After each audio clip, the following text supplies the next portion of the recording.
Siswa LPDP itu menurut gue salah satu yang generous banget.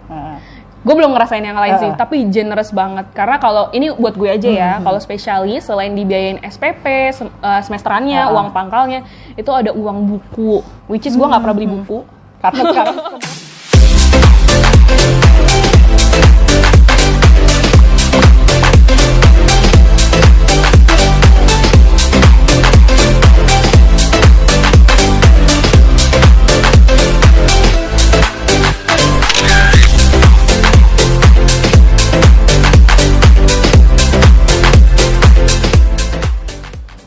Assalamualaikum warahmatullahi wabarakatuh. selamat datang di Obras Jahitan, obrolan seru sambil jalan-jalan hits dan makan-makan.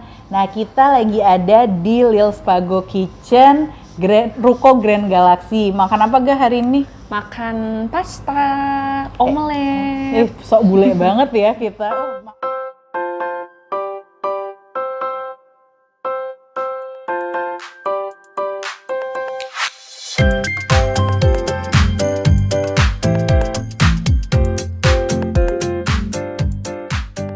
Nah, guys, kan kemarin-kemarin kita udah selalu bahas tentang kesehatan nih selama 10 episode.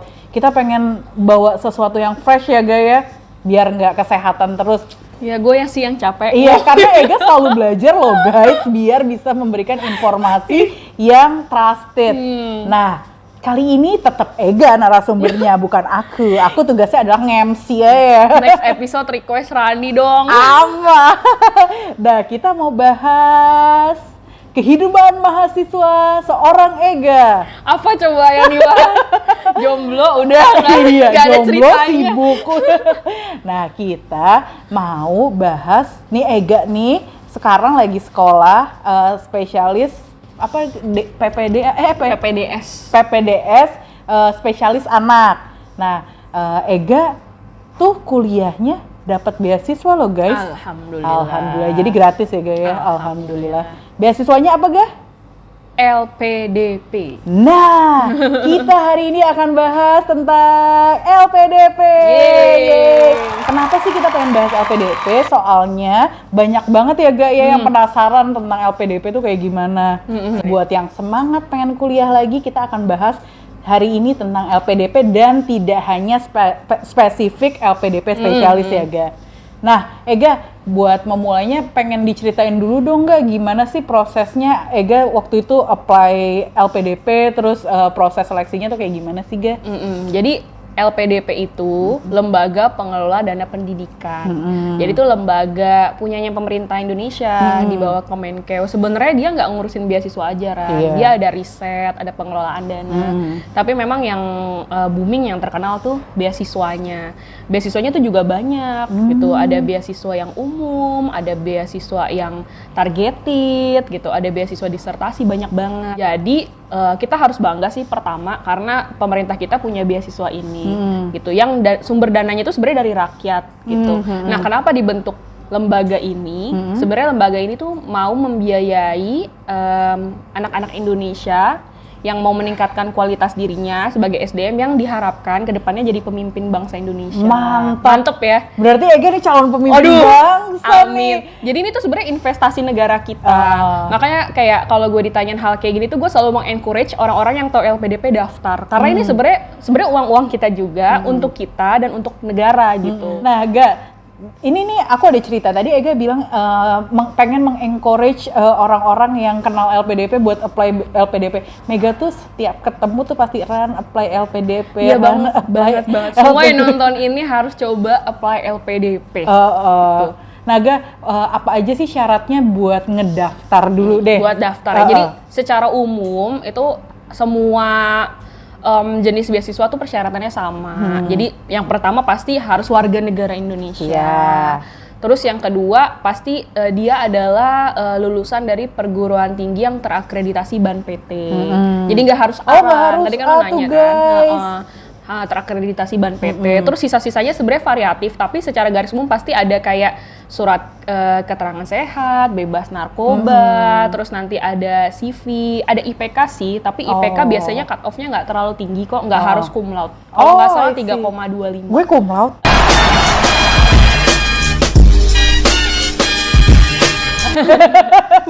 banget. Dan semua syarat ini tuh semuanya sangat terbuka, open access, bisa diakses di websitenya LPDP, lpdp.kemenko.go.id, dan bahkan tuh mereka bikinin buklet untuk tiap jenis beasiswa. Kayak gue beasiswa dokter spesial tuh ada bukletnya sendiri. Jadi lu tinggal ngikutin aja di situ. Terus yang paling penting sih satu lagi, biasanya yang suka jadi kendala itu adalah batas tes bahasanya itu TOEFL. Oh, TOEFL. Tapi kalau dalam negeri nggak terlalu tinggi kok, biasanya 500. Tapi kalau di luar negeri biasanya agak lebih tinggi tuh, 550, atau kalau pakai IELTS 6,5 ke atas gitu. Oke, itu kan buat entry-nya ya, ya kan syarat-syarat administratif lah ya. Nah, setelah itu seleksinya tuh ada apa aja sih, Ga? Nah, seleksinya secara umum tuh ada 3 tahapan. Jadi pertama seleksi administrasi, yang tadi tuh semua syarat-syarat di awal dikumpulin semua. Yang kedua ada ujian tulis, itu buat nilai kognitif juga, kepribadian juga. Jadi isinya ujian tulis ini ada TPA, terus ada kayak essay on the spot. Yang isinya tuh tentang wawasan-wawasan terkini, jadi nggak tentang, misalkan gue kedokteran, nggak tentang kedokteran dulu. Tapi itu udah ditentuin topiknya? Nanti on the spot. Iya, on the spot itu ditentuin. Jadi kayak kita harus memperbanyak wawasan kita gitu. Terus selain itu yang ketiga ada ujian wawancara. Wawancaranya ada 2 jenis, wawancara keilmuan dan wawancara kebangsaan, Ran. Itu yang wawancara siapa, Ga? Nah, kalau keilmuan nanti biasanya disesuaikan dengan ilmunya. Misalkan kalau gue kemarin tuh yang wawancara gue ada profesor di bidang farmasi, nggak terlalu jauh ya, kesehatan juga. Biasanya ada 3 tuh, ada orang yang sesuai ilmunya, ada psikolog buat ngelihat gesture lo dan apa kalau berbohong atau kayak tidak. Di sidang ya, Ga? Lebih dari 1 orang? Intinya sih be yourself, karena kayak ada yang menilai lo secara gesture lo bohong atau apa gitu ya. Yang terakhir biasanya ada orang untuk notulen gitu, kayak mencatat hal-hal penting. Nah, kalau yang kebangsaan tuh biasanya orang LPDP-nya. Kalau yang kebangsaan itu pertanyaannya ini sih sesuai kayak PPKN gitu loh. Nah, harus diketahui bahwa karena ini adalah beasiswa milik pemerintah, namanya orang mau investasi ke orang ya, pasti dia mencari orang yang memang diharapkan sesuai dengan tujuan nanti gitu. Jadi kayak pasti nyari orang-orang yang misalnya nasionalis dan akan pulang, yang cinta negara, akan membawa sesuatu. Betul gitu. Jadi kayak ya gue harap sih yang nonton juga kayak gitu ya, maksudnya yang cinta Indonesia gitu loh. Pasti ini pertanyaan gitu. Receh sih. Itu wawancaranya durasinya berapa lama? Lama serius. Kayaknya masing-masing hampir sejam deh. Tapi itu nggak terasa kalau kita tuh cerita, be yourself aja gitu. Kayak karena sebenarnya pertanyaannya itu tentang kayak pasti pertama disuruh jelaskan tentang diri Anda gitu. Kita terbuka aja. Bahkan ada pertanyaan kayak kekurangan dan kelebihan diri Anda itu kayak ya ceritain aja kekurangan kita seperti ini. Sebenarnya gitu. Kayak wawancara kerja. Kayak wawancara biasa. Terus nanti ditanya CV-nya.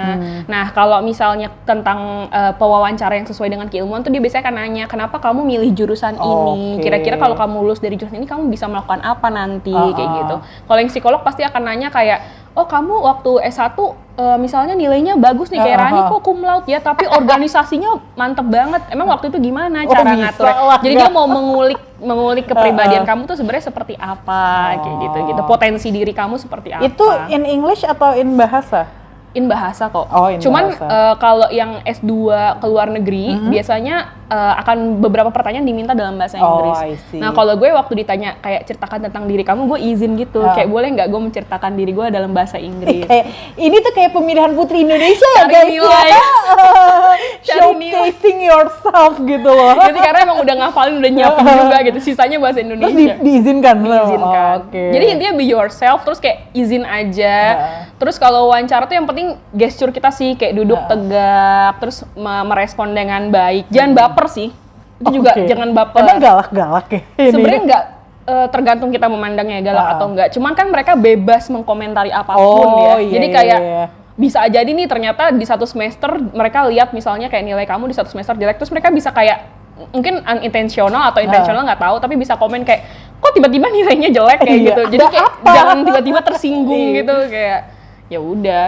Ga, sebenarnya siapa aja sih yang potensial untuk mendapatkan beasiswa ini? Apakah melihat latar belakang dia tuh orang kaya atau bukan orang kaya? Terus apakah ngelihat suku juga? Ini pertanyaan bagus banget. Bagus banget. Jadi maksudnya latar belakang itu seberapa berpengaruh terhadap potensi penerimaan beasiswanya. Jadi gue setiap gue ngasih tahu tentang LPDP itu semua orang selalu nanya kayak emang harus anak UI ya, harus anak Unpad gitu. Enggak banget. Kayak semua yang di LPDP itu latar belakangnya beragam. Ada yang S1-nya dari swasta, bahkan kan ada jenis beasiswa santri tuh ada. Masya Allah, tabarakallah. Jadi nanti kalau kalian mau daftar beasiswa LPDP, kalian lihat tuh jenis-jenis beasiswanya mana yang paling cocok buat kalian. Terus jangan minder duluan, karena pada kenyataannya semua pemuda yang berstatus warga negara Indonesia keterima. Mau ngomongin apa misalnya nih, ini bukannya Sarah ya, misalnya yang keturunan etnis Tionghoa, banyak banget yang dapat. Ega kemarin cerita kok temannya. Boleh di-mention siapa dong? Ada Niko, ada Vero, teman-teman gue semua. Banyak banget yang dapat. Ini tuh setiap ketemu Ega, pasti Ega tuh cerita banyak banget tentang teman-temannya yang di LPDP dan loh ternyata beragam ya, Ga? Nggak ada yang dari Papua. Cuman sebenarnya kendalanya adalah tentang LPDP ini satu, informasinya mungkin kalau di luar Jawa itu masih minim. Jawa sama Sumatera udah lumayan banget kan. Di luar Jawa sama Sumatera tuh masih minim dan orang-orangnya mungkin agak minder gitu ya. Karena gue merasa orang anak daerah nih. Padahal gitu. Ini dikasih tahu sama direktur LPDP-nya ya, ini bonus nih. Padahal katanya setiap tahun kuota LPDP itu nggak pernah terpenuhi. Jadi sebenarnya masih ada slot buat orang lain yang lolos seleksi gitu. Yang penting lolos seleksi kan. Tapi makanya kalian tuh kayak harus daftar dulu aja, harus dicoba dulu gitu. Ini tuh sebenarnya duit rakyat juga buat kita kan, toh nanti kita bekerja juga untuk membangun negara kita gitu. Dibanding nih, ini bukan yang ngecilin beasiswa negara lain sih. Cuman kalau kita dibiayain negara lain kan kita berarti sebenarnya ada beban moral juga kan untuk ke yang memberi beasiswa itu gitu. Nah, tadi kan bicara dibiayai. Sebenarnya benefit apa aja sih yang akan didapat dengan dapat beasiswa LPDP tuh? Pasti orang-orang udah pada tahu sih. Beasiswa LPDP tuh menurut gue salah satu yang generous banget. Gue belum ngerasain yang lain sih, tapi generous banget. Karena kalau ini buat gue aja ya, kalau spesialis selain dibiayain SPP, semesterannya, uang pangkalnya, itu ada uang buku. Which is gue nggak pernah beli buku. Karena sekarang semua udah PDF. Uang buku. Terus ada uang bulanan yang lumayan banget, cukup banget gitu kan. Terus sebenarnya itu ada uang buat ngebayarin BPJS lo. Itu juga bisa dibayarin BPJS. Terus kalau lo ada keluarga itu dapat uang tambahan kayak suami dan anak itu ada biayanya, bisa dimasukin ke LPDP jadi permintaan gitu. Terus kalau misalnya baru pertama kali mulai kuliah itu ada uang settlement namanya. Jadi kayak apalagi kalau yang keluar negeri ini penting banget sih. Biasanya kan kayak awal-awal nyari tempat tinggal dan lain itu ada uang settlement, jadi terpisah lagi sendiri. Jadi dia sangat generous. Dia memikirkan hal-hal apa aja yang kira-kira akan mendukung kita beradaptasi dengan lebih baik dan lebih cepat. Menurut gue udah kayak top banget sih. Ada nggak sih perbedaan penerima beasiswa LPDP dalam negeri, spesialis dan luar negeri? Dari segi benefit. Kalau dari segi pembiayaan jenis tadi tuh sebenarnya hampir semuanya itu sama aja. Cuman kan besarannya itu tergantung living cost, living cost kayak lo tinggal di mana. Kalau lo tinggal di UK atau di Amerika jelas beda. Apalagi SPP mungkin kalau Harvard mahal banget gitu kan. Ya tergantung living cost. Tapi poin-poin yang bisa lo cairkan itu sama gitu. Nih sedikit cerita ya guys, kakak aku tuh kan juga beasiswa ke luar negeri, tapi bukan LPDP, dari kedutaan besar, dari pemerintah negara asalnya. Nah, aku tanya, Mas, berarti Mas dapatnya jauh lebih banyak ya dari anak-anak LPDP. Siapa bilang LPDP itu benefitnya jauh lebih banyak? Cuma kan ada koneksi-koneksi yang berbeda gitu. Jadi sebenarnya semua beasiswa baik, tapi ternyata LPDP pun nggak bisa dikecilkan dibanding dengan beasiswa dari pemerintah negaranya. Dan kuotanya sih, LPDP itu kuotanya besar banget, besar banget. Peluang kalian untuk dapat itu besar banget. Jadi kalau nggak dicoba tuh sayang. Iya betul gitu. betul. Terus Ga nih kan Ega udah keterima LPDP nih. Terus ada nggak sih Ga momen-momen kumpul-kumpul sama penerima beasiswa lain, pembekalan gitu-gitu ada nggak sih? Sebenarnya sebelum pandemi tuh ada dan acaranya itu enak banget. Jadi kayak langsung biasanya diinepin di hotel, ada games dan lain-lain. Memang tujuannya bangun networking. Kalau yang pas pandemi ini kita ada persiapan keberangkatan namanya PK daring gitu. Bahkan daring aja menurut gue itu bermanfaat banget gitu. Karena kan ini sebenarnya punya pemerintah ya, punya negara. Jadi dia menghadirkan narasumber-narasumber yang memang bermanfaat gitu, mind blowing lah buat buka wawasan kita, dan kita ketemu orang-orang teman-teman yang semuanya itu punya semangat belajar, semangat berkarya. Jadi kayak Indian gue ngerasa ada di titik di mana gue tuh justru dapat motivasi dari mereka gitu loh. Kayak kadang kan kita kalau sekolah kayak drop gitu ya, malas. Pas ketemu anak-anak ini tuh kayak jadi semangat lagi gitu, karena kita berada di satu keluarga yang sama, bertujuan yang sama. Nah sebenarnya menurut gue ini salah satu benefit yang mungkin akan susah didapatkan di beasiswa lain. Kalau di LPDP kalian akan masuk satu keluarga gitu, LPDP, dan ini keluarganya tuh dibina terus, bahkan sampai lulus mereka punya ikatan alumni namanya Mata Garuda gitu. Jadi akan dibina, di track terus. Kalau minta tolong juga bisa ke teman-teman ini, karena orang-orangnya memang gigih semua gitu loh, gampang diajak untuk melakukan perbuatan baik gitu. Nah ini benefit yang mungkin susah didapat gitu. Mungkin nggak nih misalnya udah dapat beasiswa dari instansi lain, pengen apply LPDP juga, mungkin nggak ada potensi tetap dapat nggak? Nggak bisa sih. Syaratnya kalau pas dapat LPDP itu kita belum dapat beasiswa lain. Di saat itu. Tapi kalau untuk dua kuliah yang berbeda, kayak contoh aku punya teman sekarang dia lagi kuliah di luar negeri dengan beasiswa Chevening gitu. Terus pas kemarin dia apply LPDP tapi buat beasiswa spesialis itu bisa. Oke. Jadi beda. Yang penting bukan di satu waktu. Bukan gitu. di satu waktu untuk satu jenis pendidikan itu. Ada tips and trick nggak sih buat teman-teman yang mau apply LPDP biar keterima, atau yang masih maju mundur kayak gue minder, gue nggak pantas dapat ini kayak gue nih contohnya. Gitu. Padahal gue udah nyuruh terus. Ada tips nggak tuh buat kami? Tips and trick. Tapi yang pertama itu luruskan niat dan motivasi ya. Beranikan diri, luruskan niat, motivasi, beranikan diri. Yang kedua, lihat list universitas yang masuk di LPDP. Terus sesuaikan sama jurusannya juga. Jadi kan nggak semua universitas ya. Tapi bisa dilihat tuh universitas apa sih yang jadi universitas tujuan LPDP dan jurusan apa. Terus pilih jurusan yang diprioritasin kayak teknik, terus kemudian ekonomi, kemudian kesehatan, itu diprioritasin sama LPDP. Yang ketiga, pantau terus websitenya lpdp.kemenkeu.go.id atau Instagramnya itu, soalnya informasinya menurut gua kayak di Instagramnya tuh informatif juga? Informatif. Jadi mereka tuh menurut gue sangat terbuka gitu loh, karena emang kayak nggak ada yang ditutup-tutupin, lo mendingan daftar gitu, kayak nggak ada buat sekelompok orang itu nggak ada gitu. Jadi pantau terus. Yang keempat, siapin semua berkasnya jauh-jauh hari, ya nyicil tuh. Jadi udah lihat bukletnya, karena biasanya nggak terlalu berbeda jauh sama yang tahun-tahun lalu. Lihat, nyicil semua. Terus yang kelima, belajarnya juga jauh-jauh hari, ya kan, karena ada TPA-nya, terus ada wawancaranya. Yang keenam, TOEFL-nya minimalnya dipenuhin, ya kan. Udah deh, yang ketujuh, just be yourself dan kerjain. Soalnya ini penting banget sih, kita nggak boleh kalau wawancara beasiswa itu fake menurut gue. Nggak bisa, karena ini kayak dibiayain, terus nanti di kedepannya kita akan bekerja mungkin dengan secara tidak langsung memberi sumbangsi ke negara. Kalau lo fake, banyak kebohongan di awal, itu bubar sih. Jadi kayak kalau emang mau, nggak mau ya nggak usah gitu. Ini gue ada pertanyaan yang ketinggalan. Kan banyak nih teman-teman yang LPDP tuh pengennya LPDP ke luar negeri gitu untuk S2. Nah, prosesnya apakah harus dapat LOE dulu baru dapat beasiswa, atau beasiswa dulu baru LOE? Kalau ke luar negeri sebenarnya boleh dua-duanya tapi peluang lo akan lebih baik kalau lo punya LOE dulu sih.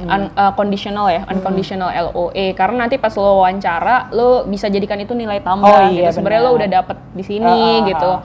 Terus sama juga kasusnya buat TOEFL. Sebenarnya pas lo daftar LPDP boleh aja, misalnya IELTS lo belum sampai, itu boleh aja dengan dengan catatan saya sedang berjuang, saya sedang kursus akan ini lagi, itu boleh aja. Cuman kalau udah lewat batas minimum pas wawancara, itu nilai tambah banget. Jadi kayak itu balik lagi masing-masing orang, tapi intinya sih menurut gue apapun keadaannya coba dulu. Coba dulu banget. Benar. Betul guys, yang penting coba dulu, jadi semangat nih pengen mencoba. Sayang banget. Jadi teman-teman ya kalau bisa buat apa sih sekolah bayar sendiri? Ya gitu, kayak dibayarin pemerintah. Maksudnya toh ujung-ujung kita mau kerja di sini kan gitu. Bahkan LPDP itu ini sebenarnya nggak ada hal yang dituntut gitu dari LPDP. Banyak banget yang nanya, Ran, kalau misalnya kita dibayarin LPDP minta apa dari kita? Kerja berapa tahun gitu? Sebenarnya nggak ada tuntutan tertulis seperti itu. Mereka cuman berharap kita bekerja di Indonesia gitu ya, bekerja dengan baik, membangun negeri langsung maupun tidak langsung. Bahkan sebenarnya gue nggak perlu jadi Menkes, gue bekerja jadi dokter spesialis anak aja tuh mereka udah seneng. Itu di Rut bilang kayak gitu di Indonesia gitu. Kayak misalnya lu kuliah ekonomi terus lu kayak cuman buka usaha kecil-kecilan tuh mereka udah seneng, karena kan lu berarti menyerap tenaga kerja kan. Nggak tinggi tuntutannya gitu. Jadi nggak usah takut kayak nanti gue diharapkan seperti apa. Enggak, bekerja dengan baik aja mereka udah seneng. Sepertinya cukup, materinya udah komprehensif banget dari Ega. Ada tambahan lagi nggak, Gak? Enggak sih. Oke. Yang penting coba daftar. Iya, yang penting coba daftar. Dan buat yang udah dapet, ingat ya, ini kita maksudnya dibiayai oleh negara, bertanggung jawablah pada negara gitu. Negeri ini tuh masih butuh banget orang-orang pinter yang mau ngambil peran untuk nggak perlu besar, nggak perlu jadi Menkes, tapi dengan kayak kontribusi lo pada lingkungan terkecil lo aja itu udah menjadi kontribusi terhadap negara. Betul gitu. banget. Makanya Mega tuh kemarin nyemangatin gue, Ran coba deh LPDP tuh mengincar orang-orang yang kayak lo gitu, yang emang pengen memberikan peran gitu. Iya sih, gue tuh pengen sih berperan gini-gini. Nah, jadi peran sekecil apapun adalah peran yang bermakna gitu. Jangan minder dulu ya guys. Oke deh, kalau gitu terima kasih banget Ega sudah sharing pengalamannya. Semoga yang nonton terinspirasi untuk bisa daftar LPDP, sekolah lagi, dan membangun negeri ini. Udah dulu di episode ini, kita tunggu episode selanjutnya. Kalau bermanfaat jangan lupa dibagikan, jangan lupa di like ya terserah lah. Tapi yang penting kalau dibagikan nanti kalau di dislike sedih. Iya. Kalau misalnya bermanfaat, please disebarin biar makin banyak yang dapat manfaat dari konten kita. Terima kasih, sampai jumpa di episode selanjutnya. Dadah.